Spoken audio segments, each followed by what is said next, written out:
the town of Albany, Alameda County, California. It's early morning on a nice summer day, and a group of volunteers are going to practice saving lives. But today's live exercise is different, because today there are no expert teams, no massive deployments, no high-tech equipment, and no emergency medical supplies. No, today we're just going to test people and feet.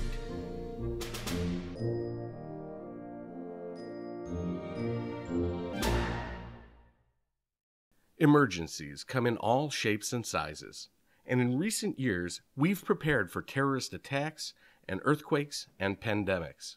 We've come a long way to becoming more prepared, but sometimes you just need to go en natural. What if you have an emergency requiring you to conduct door-to-door wellness checks, or to contact everyone in a community face-to-face, or to distribute medications or information to every household, and none of your typical emergency services like communications or transportation are available, or at least not available in the first critical hours? It's a scenario that San Mateo and Alameda counties have been considering for years. Considering and testing. I've got CRI grant money. It's all about anthrax and getting a lot of drugs out to everybody in 48 hours. The current plan is to bring everybody, stand them in line at a high school gymnasium and hand them out one by one. My gut feeling tells me that's probably not going to work. I think we could use this model of going door to door with CERT teams managed by the fire department, with the health doing what we do best, which is to tell people what to take and how often and supplying it there, and let the logistics folks do what they do best. The door-to-door model works as a solution for many emergency scenarios, like emergency medicine distribution during a pandemic. The key is to change the nature of the emergency from a medical emergency into a logistical emergency. One would have to switch in their mind that this is no longer a medical operation. It's really all about logistics. Antibiotics are not that big a deal as far as getting them out and dispensation. And the real challenge is getting it out to as many people as quickly as possible. And that's logistics. It's not a medical function. So once they can get past that hurdle, then it makes the planning a lot easier. You go from individualized medical care to helping as many people as you can. The combination of the door-to-door model and the traditional pod model allows us to fulfill our mission in making sure that everyone in our local health jurisdiction receives their antibiotics in a timely fashion. So wellness checks and information distribution are a natural fit. Today, Albany is collaborating with Alameda County to try their first door-to-door emergency volunteer exercise by distributing wellness signs and information about community preparedness. Albany Fire Officer Brian Crudo acts as commander for Operation Hotfoot. He and Zerlin Ladwa, the county's representative, have only 4 hours to reach out to the population of Albany in 6,000 households, in 35 neighborhoods, and they have no idea how many volunteers their call will pull in. The first group of volunteers to arrive is the command and setup staff. Many of them are seasoned emergency vets. They start by gearing up the Emergency Operations Center, or EOC, double-checking inventory and organizing their operations plan. At the same time, another team sets up the most important volunteer motivation, food. One of the most important things that we've learned about exercises is that while we want them to be realistic, it's far more important that the participants feel good about the process. Not only do they learn more, but they develop stronger personal relationships, and they're motivated to show up next time, for exercises or the real thing. So a balance has to be struck. And a good balancer is good food. Time saved is lives saved. The team knows this, so they need to create a roadmap for swift and effective distribution. Not wanting to reinvent the wheel, one of the team members who works with political elections has volunteered a political precinct map that is already color-coded for political campaign outreach. So how many people does it take to cover 6,000 households and 35 neighborhoods in half a day? Today, they hope it's 42, because that's how many volunteers showed up. They can only hope that's enough. To make the volunteers official and make certain that they're covered by insurance during the exercise, all volunteers need to be sworn in. The exercise commander himself swears everyone in, charging them with the simulated responsibility of bringing meds and the real responsibility of bringing awareness to the community to help save lives. The volunteers each don vests for identification. If you look carefully, you can see the incident command system in action. Red vests are for the operations staff, black and white for command, yellow for logistics, green for finance, and blue for planning. The basic outreach volunteers are designated Hotfooters.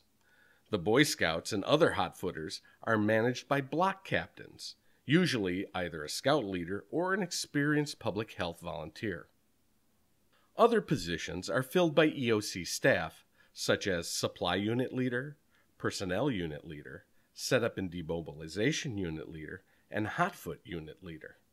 Satchels are packed and filled with flyers, information packets, and doorknob hangers reading red, help, on one side, and green, okay, on the other. The teams will be resupplied in the field, so they don't have to return to the EOC. Every team is outfitted with a walkie-talkie and a zone of coverage. Each team starts with an impromptu orientation meeting and a reminder to bring water for hydration. Then they're off. The mission is simply to travel to each household and leave a door hanger. Sometimes there are conversations and the Hotfooters get to do a little community outreach. The first unexpected problem: the walkie-talkies are unreliable, and there's a slight confusion when this happens. Is it working now? I'll call her on her cell phone. That's the only thing we've got. Command to Unit 3.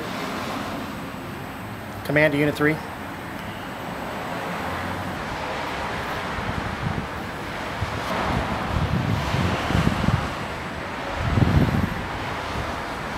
Unit 3, did you copy?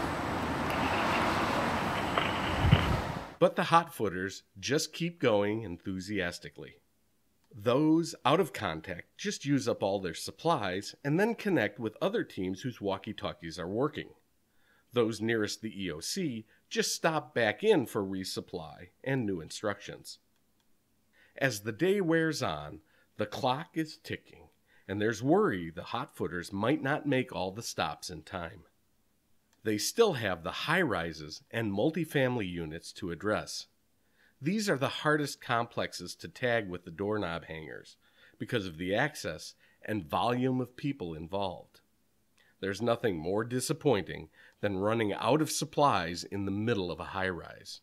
Out of 35 sectors, we have 29 that have been almost completed or completed, and 6 left, and then still some of our apartments that are locked that we haven't been able to get into yet. The teams hustle to hit every residence in their designated zone. After 4 hours of effort, 42 volunteers have covered about 86% of the town and handed out 3,500 door hangers. And the call goes out for everyone to come back to base and call it a day.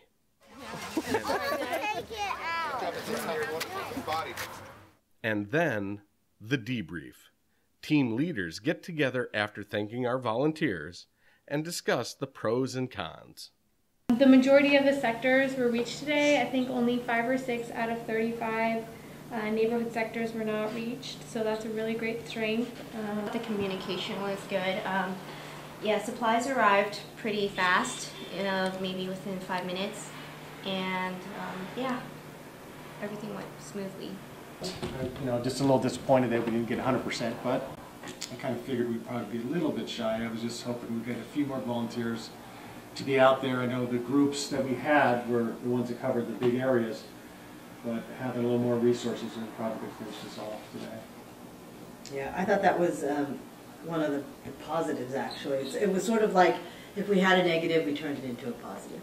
We didn't get the volunteers, and I think maybe almost 50% at one point. It seemed like when we started, we anticipated 75. People kept trickling in. So we ended up getting a lot of volunteers. I think we had up to 42 that actually came in as volunteers. Oh, okay. In the end, they're surprised to achieve an 86% completion rate, with 30 out of 35 zones covered in 4 hours with only 42 people on foot. Although pleased with these results, everyone's convinced they could and would do better next time. The political campaign maps proved to be a great tool to organize a foot campaign. And perhaps most importantly, the Hotfooters said they had a fun and fulfilling experience. The team leaders also discussed the challenges they faced, especially the technological and communication failures. These led to some important lessons learned. Get volunteers into action quickly. This may require clearer and more concise training communication, but it's worth it. You also need a plan for latecomers. Give them a short orientation and have them shadow experienced volunteers briefly if necessary. Command staff should introduce the leadership to confer authority as well as let volunteers know with whom they're working. This can create a more comfortable working environment. Run the drill with limited technology, and volunteers will appreciate the benefits of technology, like transportation, power, or communications, without being impeded by breakdowns. Improve volunteer relationships. Take advantage of other organizations like the Boy Scouts and political outreach workers whose pre-existing skills can improve your efficiency and save lives. And utilize small communities like Albany to pilot test programs and alternate strategies for helping the public. Operation Hotfoot proved to be a success. The simplicity of door-to-door distribution was amazingly quick and easy. In fact, no one expected only 42 volunteers to cover so much ground. If the medical elements can be predetermined or reduced so that the need is primarily logistical, then door-to-door contact and distribution may save the day. Thanks for watching. A message from your Alameda County Public Health Department.